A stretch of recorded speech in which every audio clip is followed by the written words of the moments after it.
Imagine being just 7 years old and finding out that someone is using you as a pawn in their game. That's what happened to me, but I didn't know it then. My parents were my protectors, and they took action when they found out how a principal threatened my education. The whole story came out over dinner one night while we had guests. My parents shared the tale, and I listened closely, piecing together memories I barely remembered. It all started when I was in grade 1 or 2. Mrs. Collins was my teacher. She wasn't special, just another face among many. But somehow, things started to go wrong that year. Little did I know, my parents noticed. They were concerned about what was going on. So they booked a meeting with the principal. I can still see their tense faces. They were determined but worried, a mix of concern and anger.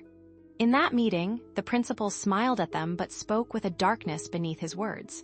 He said that my parents' actions might reflect badly on my schoolwork if they didn't stop raising their concerns. Those words hung in the air like a storm cloud, heavy and threatening. My parents' faces turned pale. They loved me and wanted the best for me, and they knew it wasn't right to put my education at risk out of spite. When I heard that part, anger boiled inside me. This man, who smiled and joked with kids, was playing dirty behind closed doors. My childhood innocence shielded me from the truth of adult conflicts, but not for long. Once my parents left that meeting, they were furious. They didn't back down. They marched straight to the school board superintendent. Their footsteps echoed in the empty hallway as they walked in, determined to challenge injustice. Their meeting lasted over an hour and a half. I wish I could have listened in. I imagined them standing firm while the superintendent took notes, expressions growing serious. My parents fought on my behalf, their voices steady and unyielding. Days passed, and then the news came. The principal and Mrs. Collins would not return the following year. Shock spread through the school like wildfire. Most kids were sad about the principal's departure. I couldn't feel it then, not knowing what had happened. Life went on, and I played on the swings at recess, blissfully unaware of the battles fought for my sake. Yet, beneath the surface, the tides were shifting. It took time, but I came to understand the weight of what my parents had done for my education. They stood tall against a giant who hid behind a friendly face. Eventually, Mrs. Collins and the principal were put under review. They finished the year, but their time was numbered. At the end of the school year, I watched as he packed up his things, a hint of sadness mixed with triumph in my heart.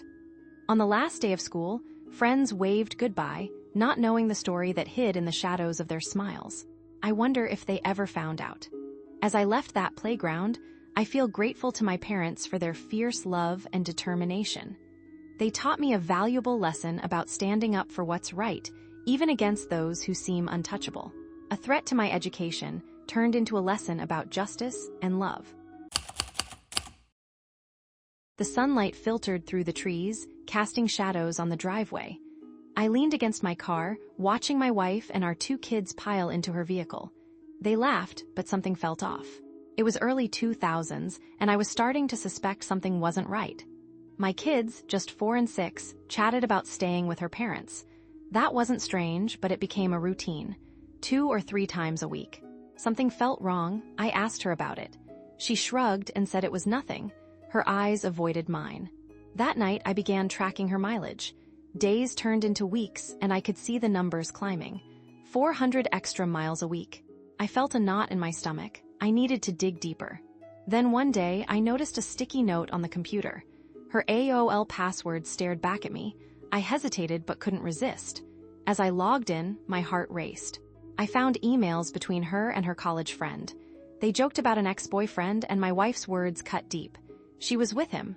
I printed the emails, shaking. I needed proof, something solid. I remembered a friend from high school who became a cop. I picked up the phone and called him, explaining my situation. He suggested a private investigator named Ron. I found Ron's card and called him. We met at a diner, and I handed over the emails. With a serious nod, he took my case. A few days later, Ron called me back. I met him in a quiet park, and he handed me a report. It detailed everything: dates, times, photos of her meeting this guy. My heart sank. She dropped the kids at her parents', have lunch with him, then check into a motel. I felt sick. I needed to act. My parents' affair had destroyed our family, and I knew I couldn't let this go. I hired a divorce lawyer, my resolve hardening. I had Ron dig into this guy. I learned his name was Bob. He had a family, 3 kids. He worked for his father-in-law, and I found a strange satisfaction in knowing he thought he could pull this off without consequences. I had the divorce papers drawn up and asked Ron for more copies of his reports. I had a plan in mind, and it wouldn't be pretty. The day I served my wife with the divorce papers at her work, Ron was busy with his side mission. He met Bob's wife and showed her everything he had discovered. I pictured the moment, the shock, the tears. She deserved the truth. The fallout was catastrophic. Bob's wife took everything, cleaning out their joint account and leaving with the kids. I heard that her father got involved and Bob lost his job. The divorce became a battleground and the rumors spiraled. There were police reports, accusations, fights. I imagined Bob's face, realizing the world he'd built was crumbling. In the months following, Bob just vanished. I searched online, but he was gone. I heard whispers that he left the state and his ex-wife was doing well at her dad's company. She had found her footing again. As for me, life moved on. My ex and I managed to coexist for the sake of our kids. We communicated about them, but nothing more. The anger faded, replaced by a quiet understanding. I didn't hate her. She was their mom, and that... Imagine walking into an old bookstore and finding a dusty, leather-bound journal filled with secrets from long ago. That's what happened to Jess. One rainy afternoon, she stumbled into Miller's books, looking for a cozy nook to escape the storm. The smell of paper and wood welcomed her as the bell above the door chimed softly. The faint sound of jazz played in the background, wrapping around her like a warm blanket. As she browsed through the shelves, something caught her eye. A journal, its cover cracked and faded, seemed to call out to her. Curiosity tugged at her, and she reached out to touch it. Her fingers brushed against the spine, sending a shiver down her back. She opened it slowly, revealing the delicate pages inside, yellowed with age. The first entry was dated July 3, 1792. It was written in a neat, flowing script. "Today I leave everything behind. The storm is coming, and I must find my truth." Jess felt a thrill. Who was this person? Why were they running from a storm? Each entry revealed a glimpse into a life filled with adventure and mystery. With every turn of the page, Jess became more hooked. The stories unfolded like a movie in her mind. There were mentions of secret meetings and daring rescues, of a love lost and found. She lost track of time as the rain poured outside, drumming softly against the windows. Then, a figure appeared in her peripheral vision. It was an older man, with glasses perched on his nose, his hair wiry and white. He approached with a gentle smile. "That journal has been waiting for the right person," he said softly. Startled, Jess looked up. "You know about it?" The man nodded, glancing back at the journal. "I do. It belonged to my ancestor, Samuel Miller. He lived a life full of secrets." Intrigued, Jess leaned closer. "What kind of secrets?" The man sighed, his eyes drifting to the window where the rain continued to fall. "Secrets about love, betrayal, danger. Samuel's life was anything but ordinary." Jess's heart raced. "Can you tell me more?" They found a nearby table, and the man took a seat across from her. "I can share some stories, but first, you must understand the weight of what you hold." His fingers gripped the edge of the table. "These pages hold not just words, but whispers of the past." As he continued, Jess leaned in closer. He told her about Samuel's beloved, a woman named Eliza, who had vanished mysteriously. He searched for her for years, following clues hidden in his journal. Jess felt drawn into the story like never before. "What happened to Eliza?" The man shook his head sadly.